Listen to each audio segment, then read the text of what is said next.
immediately met the backfield, runs through the contact, and then throws a shoulder for good measure.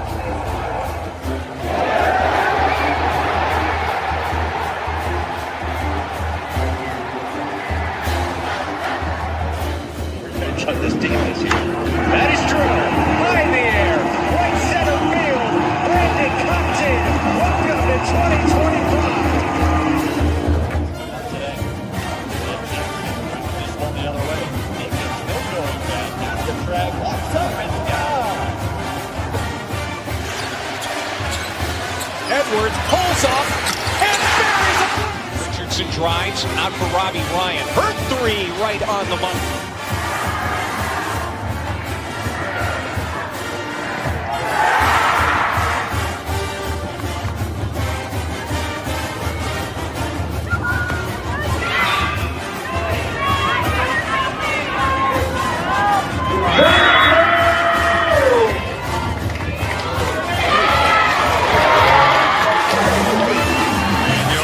Takes a shot for Derby.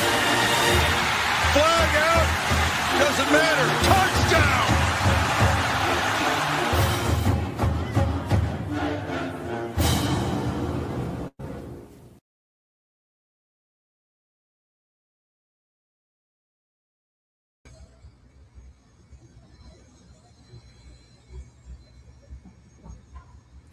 What is up, my peeps? Welcome on into Tuesday's edition of Pitchfork Lunch. Yes, it is Taco Tuesday, and I hope you're going to enjoy a spicy one, as you always know. But I am Michael Caratinito at Diablo00 on X, the artist formerly known as the Twitter, as you guys know, love, everything like that. Yes, absolutely awesome.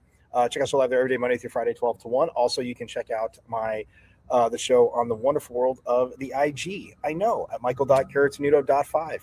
Absolutely insanely crazy. I may have reminded you about that once before. It's at a dot between first and last name, and then a .5, and bam, there you go. You're up on IG, cruising along, rolling. And last but not least, as you guys know, YouTube, guys.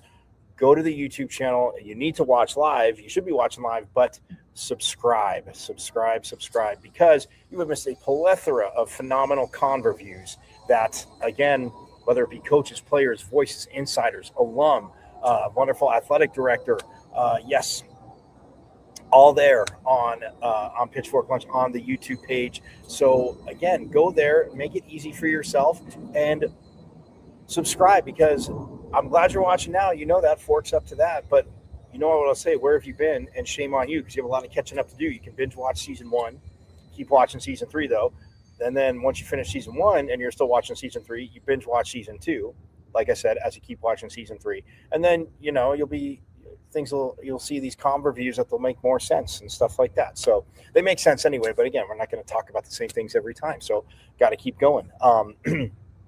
But yes, go to YouTube. You guys know how to get there. You see my name, Michael Caratinito, but the page is at M as in Michael, V as in Victory, C as in Champ, 005 at MVC005 on YouTube, and subscribe. All right, Pitchfork Lunchers. I know today I said we're going to have Coach Powers on. Well, the NCHC decided that they didn't want him to do it because they wanted to schedule a meeting. I know. Suspense there, right? Clickbait, which you know is not me. But yes, but we will hear from Coach Powers because he had media availability today talking about, the split up at Colorado College, going forward, and, another player gone because of signing, and it's just opting in. You can't bring anybody else in, which we'll get into the logics of that later, but the logistics of it, but how it's not logical to me. And it could be made easier. And anyway, but yes, so we will hear from Coach Powers in that aspect. He did tell me next Tuesday he is all in after that. So hopefully the NCHC, as we knock on wood, doesn't schedule anything. So yes, we will have Coach, but we will hear from Coach Powers coming up very quickly right after the break. Women's hoops, obviously last night Molly Miller recorded her show out at Blanco at Nova's place, and talked about obviously the tough loss to K-State, but beating Arizona. Brianne January was here, a special guest as well, been around the program. Celebrated, love. Obviously, she's a phenomenal Sun Devil, went on to do phenomenal things. Obviously playing in the WNBA and her career and everything, just love having her back around the program. James Harden was in town with the Clippers, and he was here for the Arizona game, and they unveiled obviously the new Harden Adidas uniforms, which is absolutely phenomenal. Very crisp, very crisp. It was awesome when James Harden is back in town, going to obviously with hoops, and he's been very generous with women's hoops, and just being around the Sun Devil program in and of itself. So forks up, as you know, to James Harden. But yes, so Molly Miller talking about that. They have Baylor next on the road in Waco. Hopefully, crickets don't fall from the rafters. These volleyball fans will get that. All you Pitchfork Lunch fans should get that too. But nonetheless, we have that going on. So hoops, men's hoops plays Oklahoma State. Don't forget that. And also, what was I going to say to you? Baylor men's hoops, Oklahoma State. Hockey obviously has St. Cloud State this weekend. Again, back at Mold Arena. Get back out there. So that is going to be absolutely awesome. So we're going to take a break. When we get back, we are going to hear from Sun Devil head coach Greg Powers on obviously wrapping up last weekend and going forward, and more player updates. So more Pitchfork Lunch coming up.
All right, we are back here on Pitchfork Lunch, and yes, we're going to get right to it. We're going to hear from Coach Powers.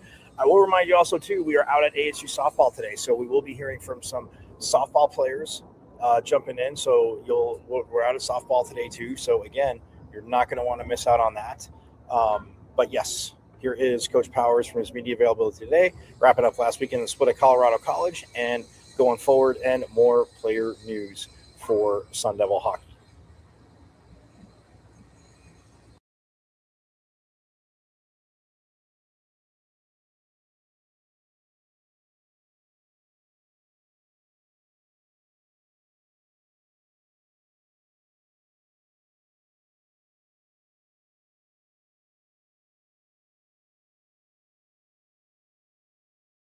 Hunter with us. He just signed. He decided to start his pro career, and we wish him all the best. Sometimes it works out.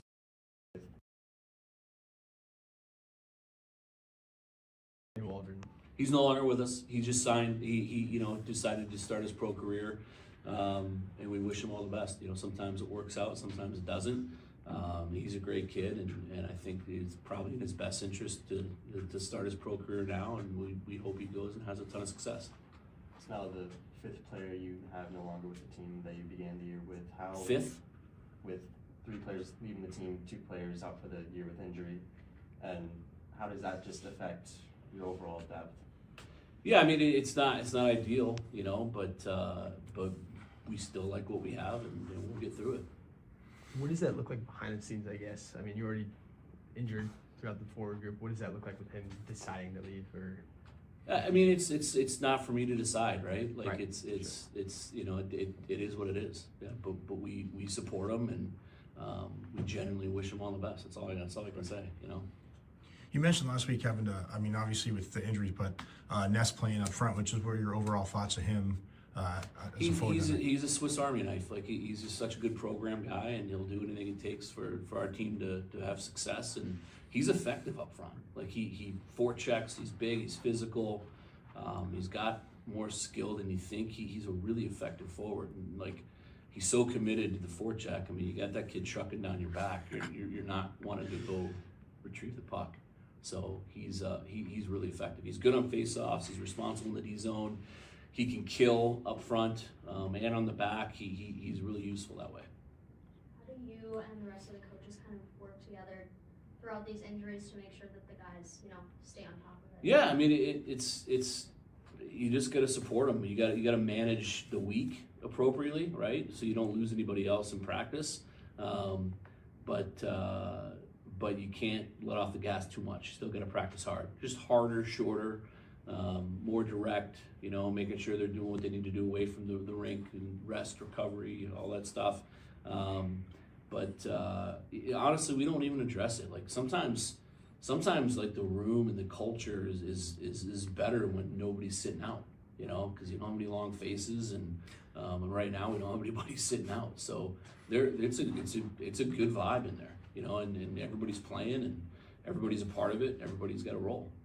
What were your takeaways from this past week and going up to a place like Colorado College? Look, it's a good Harding split.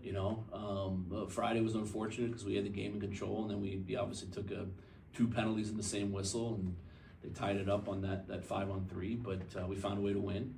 And Saturday, we just felt like we were out of gas. It was, again, I think that the tail of the tape was penalties.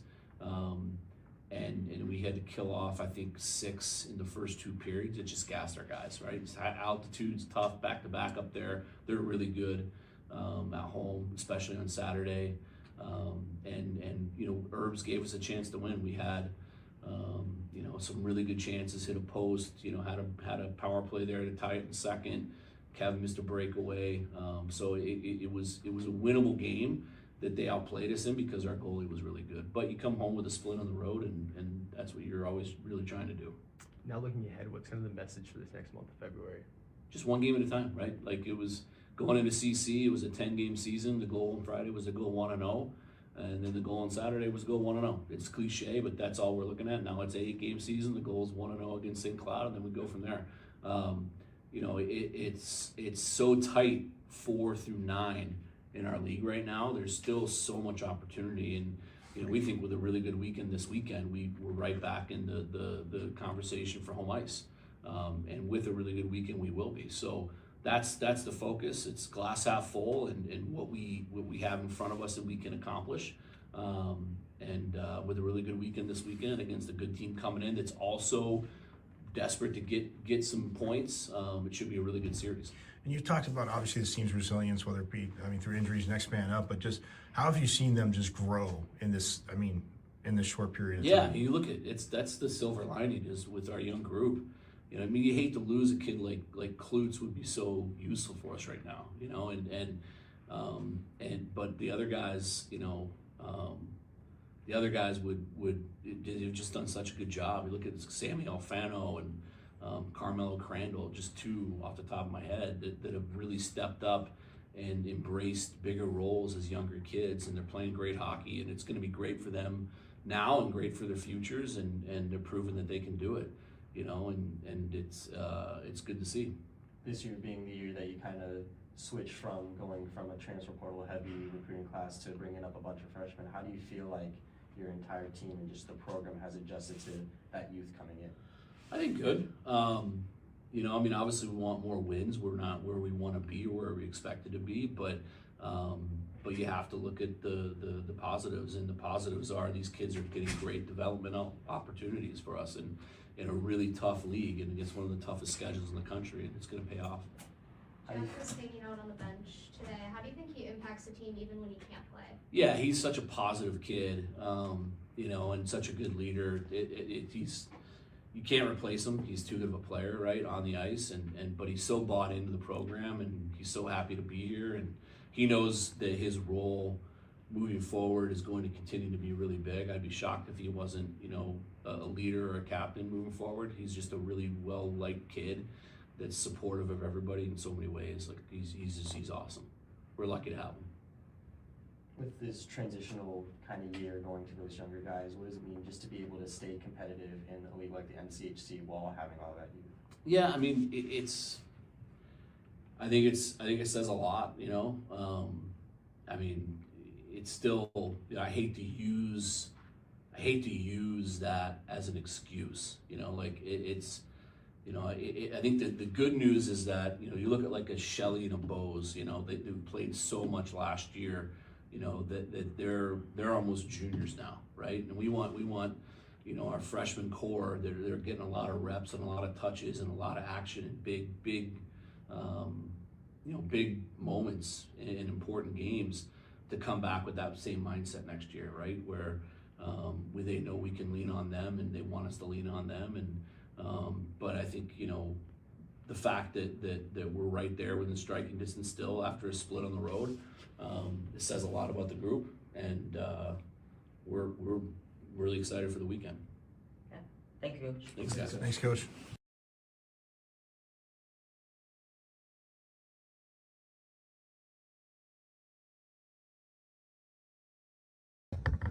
Well, as you guys see, a lot to break down there as Coach Powers went through it, but we're going to step aside and have more Pitchfork Lunch coming up.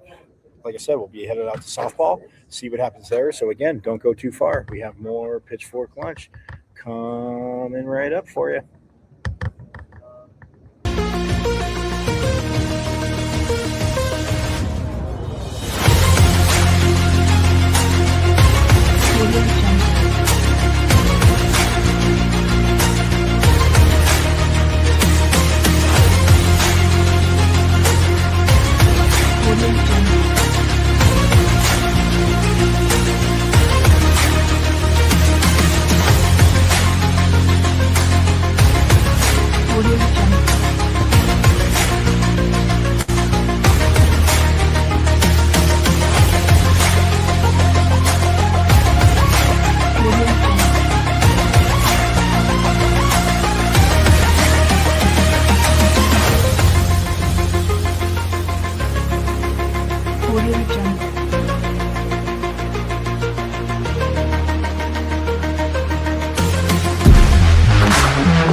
All right, we are back here on Pitchfork Lunch. Yes, I am Michael Carasinito at Diablo00 on X, artist formerly known as the Twitter, as you guys know, love, all that good stuff. Yes, yes, yes.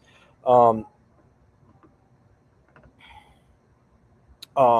yeah, so that was Coach Powers. Again, you heard him there talking about Colorado College, and obviously, yes, another player gone because they signed, and they can choose to do that, and it's understandable. And you got to weigh your options, and that is that. But again, it's tough. And yeah, I mean, Colorado College, yes, you're up 5-2. No, you don't want to give up the goals. But again, and I didn't ask, in a way of showing you can battle back. It's one of those things where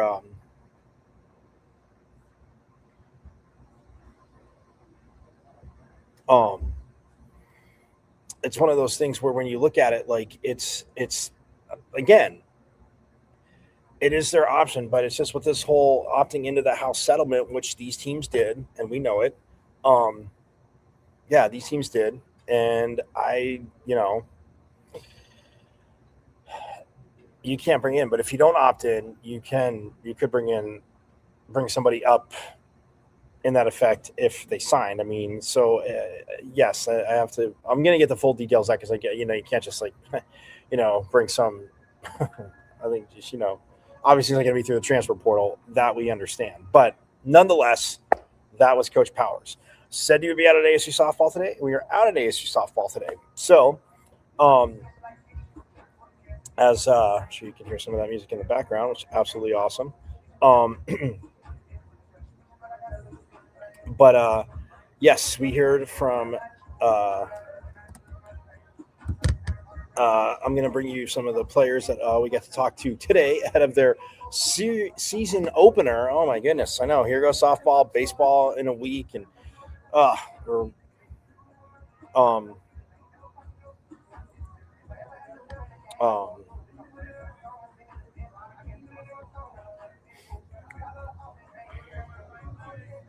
um yeah, a lot going on, and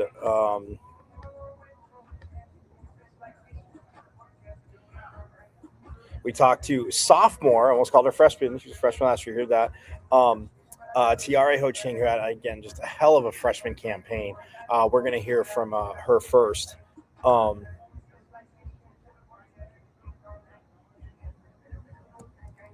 um, the infielders broke a little bit defensively. We might see a little bit of different stuff this year. So that, in and of itself, awesome. Um,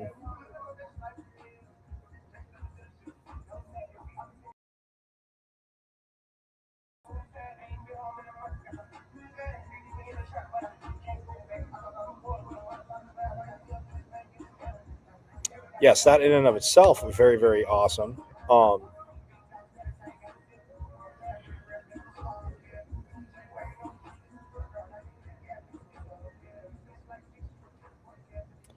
Yes, Tiara, that in and of itself, very, very awesome. Sorry about that.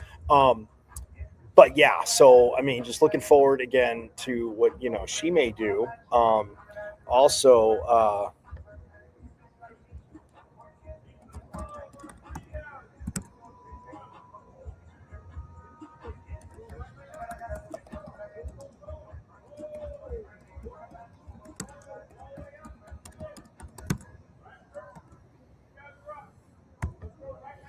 um, so yes, but TRA obviously coming back, and what a hell of a freshman campaign. But yeah, we'll let her talk about that. So without further ado, here is from a very, very short time ago, TRA Ho Ching talking with us here at Club Farrington.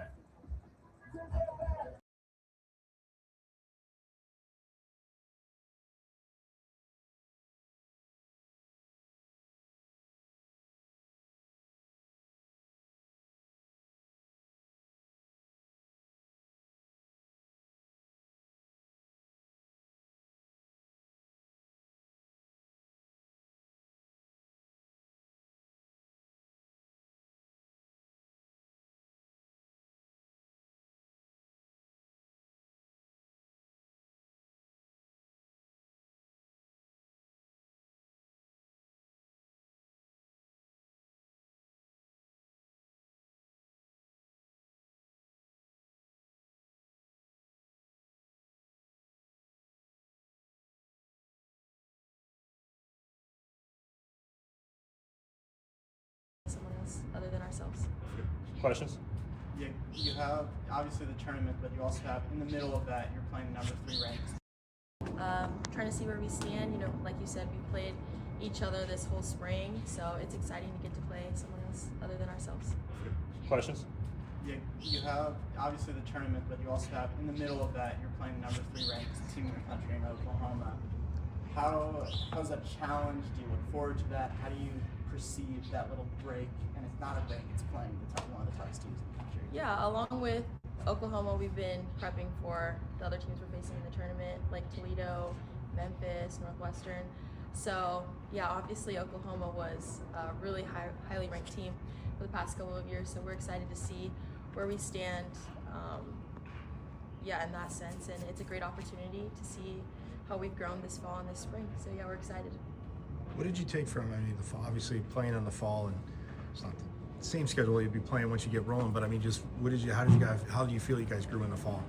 So this year we got a lot of transfers, incoming freshmen, a whole new light to the team, and it's been exciting to learn new personalities and just see our depth, and we've grown so much, not just on the field but off the field. We've grown a sisterhood, so I'm excited to see how our chemistry kind of meshes on the field, especially playing other opponents. Yeah, you were part of a very strong freshman class last year. You, Tyler Davis, and Ashley Mejia all started at least 45 games. How have you guys grown now that you've had an off-season together and are all returning this year? Yeah, with playing so many games last season, we've grown so much. Softball IQ, just learning through one entire year. We've become amazing players through that, and like I'm sure they could attest to this, but just 1 year has prepped us for this year. We're going to grow so much through this next year with leadership like Sam Swan, Tanya, Wendell, Kaylee Pond. We have an amazing leadership in front of us, so great role models. You led the team in on-base percentage last year. For you personally, throughout this offseason and heading up into the season, what has been your biggest area of growth or improvement that you've been looking forward to? Yeah, you look at my stats, and I'm tiny but mighty, and I'm excited to, I put on muscle mass this off season, trying to get my slugging up. But yeah, I really just want to maintain what I had last year. I had a good year, looking to improve in other aspects as well. Obviously, going from being a freshman to a sophomore and going to a new season, how do you feel about the new freshman class incoming and basically trying to be somewhat of going into a mentor role now instead of being the one that other people were mentoring? Yeah, I'm almost kind of jealous of our freshmen. Like, my freshman year was so fun.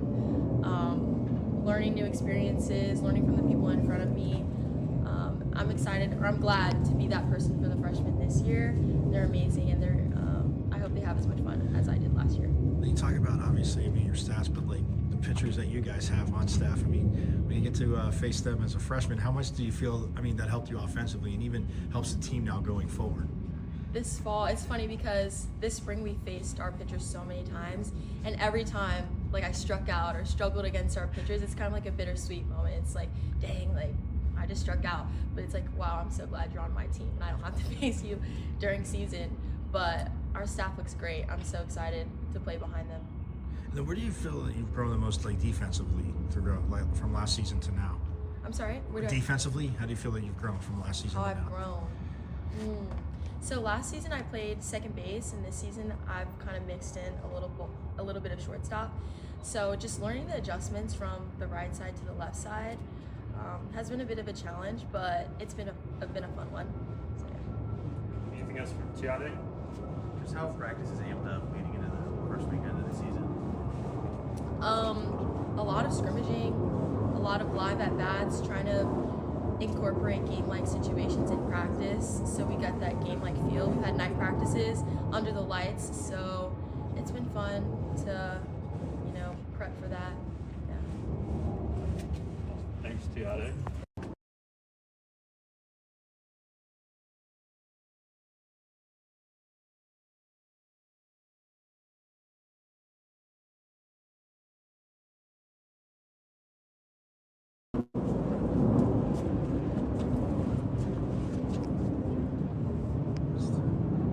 What's been the biggest,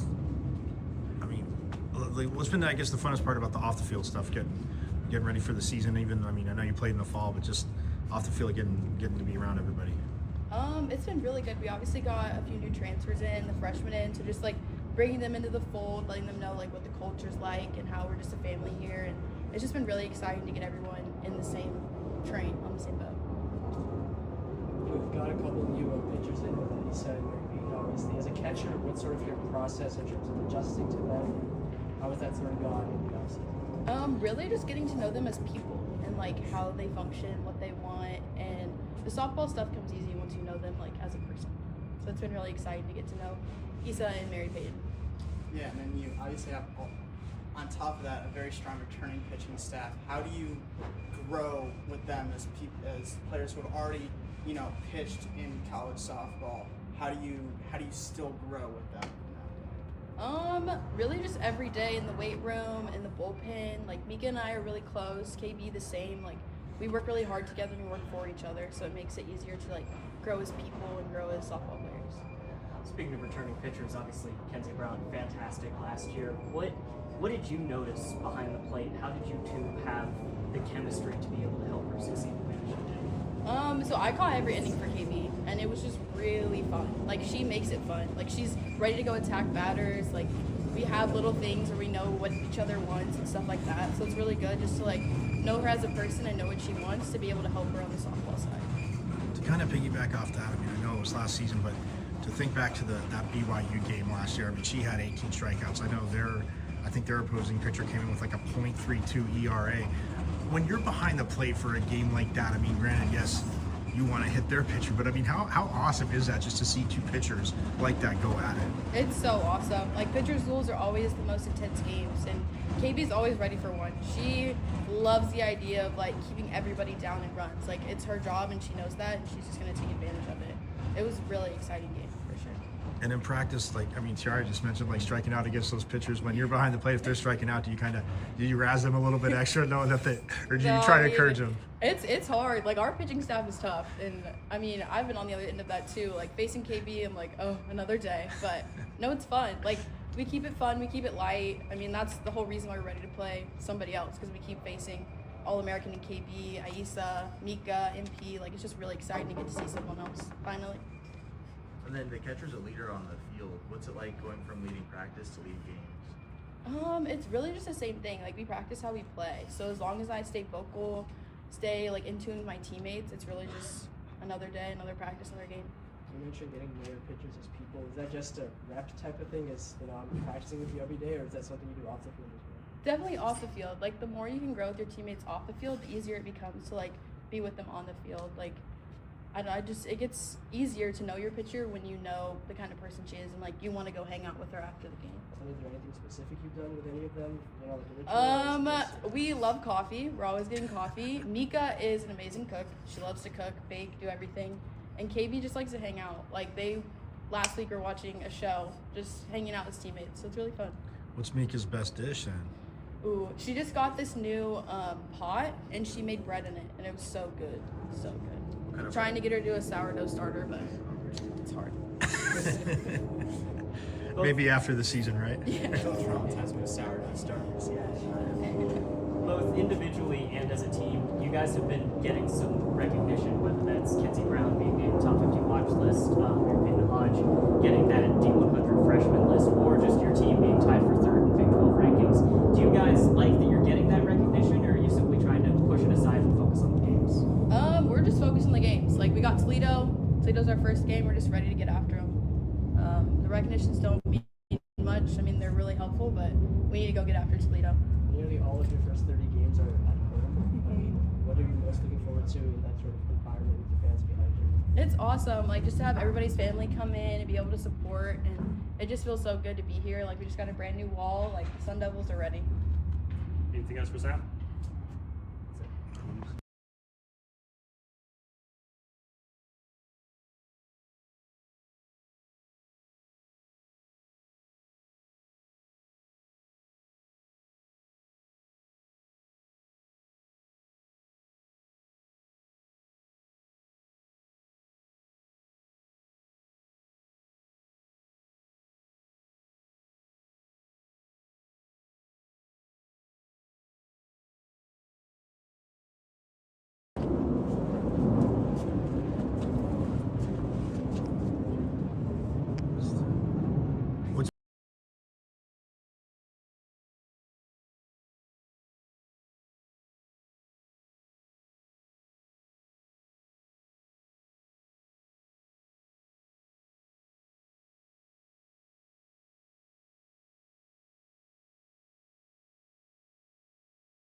the school as a whole? Was the process like? Yeah, so I'm gonna date myself a little bit, but I technically played against ASU in the Pac-12. So anyone who is familiar with college softball knows the history and legacy of ASU softball.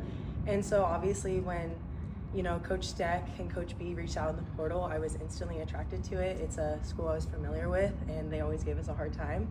So yeah, and then an incredible pitching staff as well, because pitching wins you ball games. So. You're not dating yourself that much. Come on, you're Pac-12. A little bit. I'm a 6th year, so. And then, how does going to a new team reset your path? You have new goals on a new team. You have new things that you want to do. Yeah, I think universally, everyone's trying to make it to OKC, right? I'm sure if you were to interview any schools, that's always what they're going to say. That's always the goal. So that goal didn't necessarily change. You're just doing it with different types of people. Again, we're still all competitive, hardworking athletes. It's just overall a new environment, and the amenities and resources that ASU provides that some of the other schools didn't necessarily provide, I think helps that a little bit more. This is kind of random, but you went to Akalani's high school, right? Yes, I did. I Go Dons. I graduated from Los Lomas. Oh, no way. Yeah, kind of random. Oh, yeah, that's random. But I always had a good game against Los Lomas. The wall for pull side was a lot shorter, so. You're a lefty? Yes, I am a lefty, yeah. Did you ever hit a car there? I can't say I got enough pitches to hit a car, Right. but at Akalani's I would hit it into the baseball field a lot. Yeah. So. And then, how do you take on your role as a transfer athlete in the team? Yeah, I mean, overall, all you can do is be yourself, right? And if people are open and willing to accept you, that's out of your control. Obviously, the team has been great. They've welcomed me all with open arms. And so I'm never going to change necessarily who I am as a person. They've just been really accepting. And so, yeah. You mentioned your 6th-year senior, you've had a couple of injury-riddled seasons, but every year that you played, you've improved statistically. What did you learn about yourself in that process of getting back to being on the field, and what do you think you can take away from that going forward? Yeah, thank you for acknowledging that. I would say that, no, that warms my heart, because obviously, like knee surgeries, there kind of gets to a point where people are saying, why continue to do it? Like, you continuously hurt yourself and you're, like, jeopardizing, honestly, like mental health, things like that, putting yourself in these vulnerable environments again. But through that, I've just really grown to be relentless, and I'm stubborn, and whether that's good or bad in those moments, I stubbornly chose that injuries are not gonna take away when it's my time to leave the game. And so I'm just taking that in all aspects. So like I asked the other two, coming in now, obviously a transfer, but facing the pitchers that you don't have to face when you play, at least what's that been like for you? Yeah, I mean, again, we obviously have an amazing pitching staff. And so, yeah, it's nice. Again, it's almost like deja vu. I will say, like, when I transferred and I came, like, even walking out of the dugout, I would immediately go right to enter the field. But I realized now I'm on the home dugout, I need to go left. And so I almost get weird deja vu, like, when they do get me out. But again, I'm like, it's going to be nice playing behind them. So, yeah. Anything else for Kaylee? That's it. Perfect, thank you.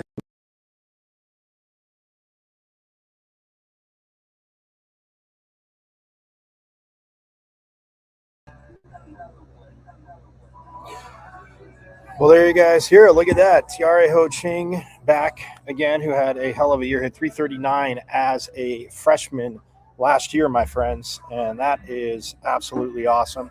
Yeah, Tiare Ho Ching back. And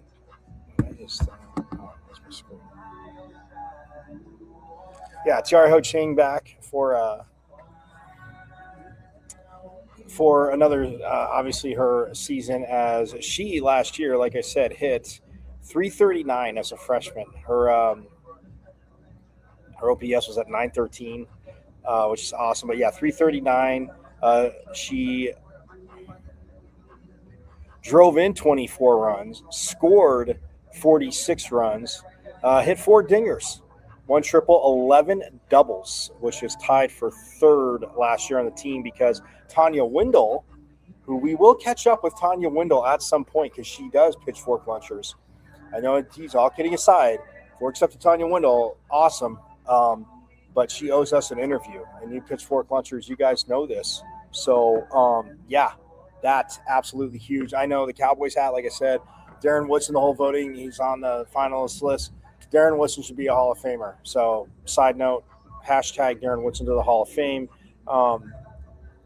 because it shouldn't even have to be a just straight out fact. Darren Woodson's a Hall of Famer. Anyway, but like Tiarho Ching, like I said last year, 339 guys. Which, let's see, was third on the team. Because Tanya Wendell hit 371. AJ Murphy, transferred, phenomenal season, 364. And then Tiarho Ching at 339. Yanni Acuna at 336 last year. Kelsey Hall, 325 last year. Sam Swan, who we heard from, 299 last year for Swan, as she scored 18 runs, drove in 19, had 2 home runs, 13 doubles as well for Swan. So, yeah, I mean, the aforementioned Tanya Wendell did lead the team with 15 doubles. So, yeah. But, and then, yeah, we heard from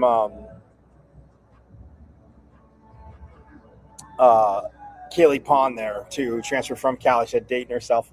The 6-year, but yeah, she knows what it's like to play in the Pac-12. And, yes, softball, the conference that it was, the best, the up till the end of the Pac-12 as it was. Again, no disrespect to the Pac-12 coming now, because, again, you know the wound, Pitchfork Lunchers, is in my heart, deep in my heart. The wound is still opened about that. So, nonetheless, but yeah, excited to see what this team do. Coach Bartlett, we're going to catch up with Coach Bartlett soon. I was hoping to do it tomorrow, but again, they're a little busy. Start of the season, I know, scheduling. Like I said, Coach Powers, for those tuning in today, I know I said we're going to have Coach Powers. The NCHC decided they needed to have a meeting. No, he had a meeting. I guess I moved the time around, but nonetheless, he did personally tell me next Tuesday we will do it. So next Tuesday we will have Coach Powers on. We'll have Coach Bartlett on soon too as well, with softball, and then Coach Bloomquist, and more out from swimming as well. As, by the way, swimming, they are our good friends, Coach Bain, friends of the program, obviously.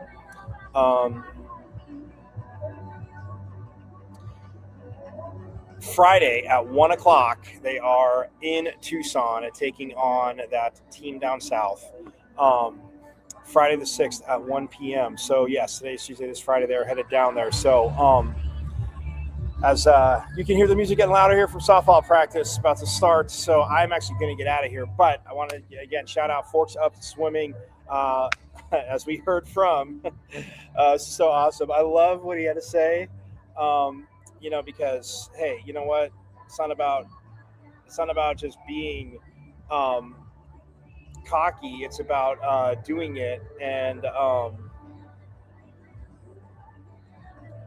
Ryan King, the senior from Campo Verde High School, it was so awesome having him and Mattia Mowry on the show, along with Johnny Kulo and Ilya Haroon, who we had on first before. So again, man, forks up to Zach, the SID, Coach Bain, also for making that happen. And again, more coming from swimming.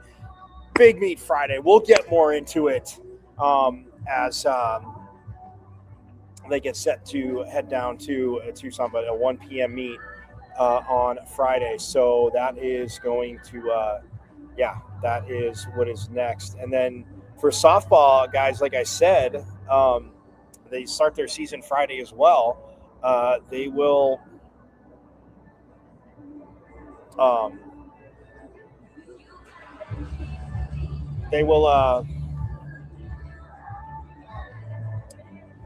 softball will take on Toledo, and on Thursday, Thursday at 12:45. Man, I'm okay. Let's start over. Hey guys, so it's Pitchfork Lunch here. I'm Michael Carrot, Forks Up.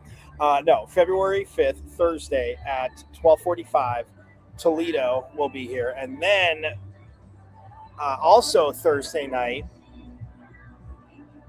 6:15.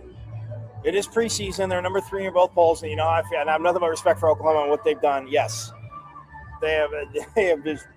We know they've been recently dominant and just crushing it. But number 3 preseason in both polls.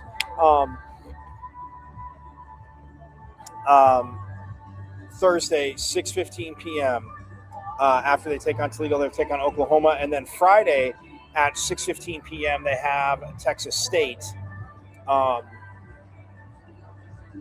then Saturday, they have at 6:15 p.m. Saturday, they have Northwestern.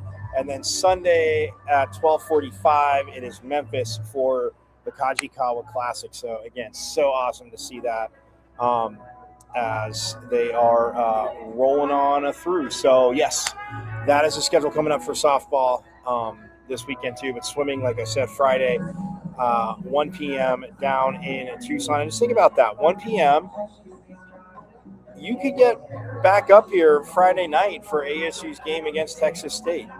Just saying. So, nonetheless, we'll talk about that more tomorrow. But everybody have a most phenomenal rest of your Taco Tuesday. Again, you know how I like it. Make them spicy, Pitchfork Lunchers. You know, some jalapenos, maybe some sriracha, Frank's Red Hot, Tabasco, green chili, whatever. Whatever you do to like cilantro, whatever you do to like make it spicy, make them spicy on Taco Tuesday. But I will see you tomorrow. Same bad time, same bad channel. Again, forks up to softball. Let us come out here. Coach Barlow, let us come out here, get some sound and stuff as the team gets set to practice, and we shall go from there. But anywho, have a phenomenal rest of your Taco Tuesday. I will see you tomorrow. Same bad time, same bad channel. Who knows? Might have a surprise guest. Always working on stuff. Schedules change, as you know, like I said today. But Coach Powers definitely, like you said, next Tuesday. So, but I'm going to get out of here. You guys have a phenomenal rest of your Tuesday. You guys know. And, yes, thanks to reigning back-to-back Big 12 champs women's volleyball. It is always #OurState. Yes, team down south, that's for you to remember. It is #OurState. So, yeah, remember that. And you guys know, go Devils. And as always, forks up. I went to Arizona State. Right. I'm a Sun Devil, man. 27-yard line. That's a great call. Blake Baker. Plummer will put it up. Throws over the middle. Poole, touchdown. Quick flag. 3rd down and 5. Levitt swings it to Scadaboo. Scadaboo breaks defenders.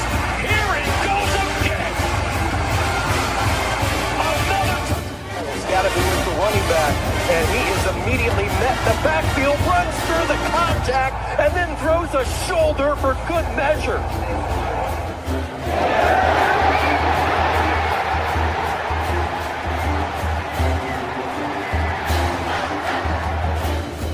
On this team this year. That is true. High in the air. Right center field. Brandon Compton. Welcome to 2025. Today. This one the other way. It's still going back. That's the drag. Walks up and down. Edwards pulls off and buries it. Richardson drives out for Robbie Ryan. Her 3 right on the money.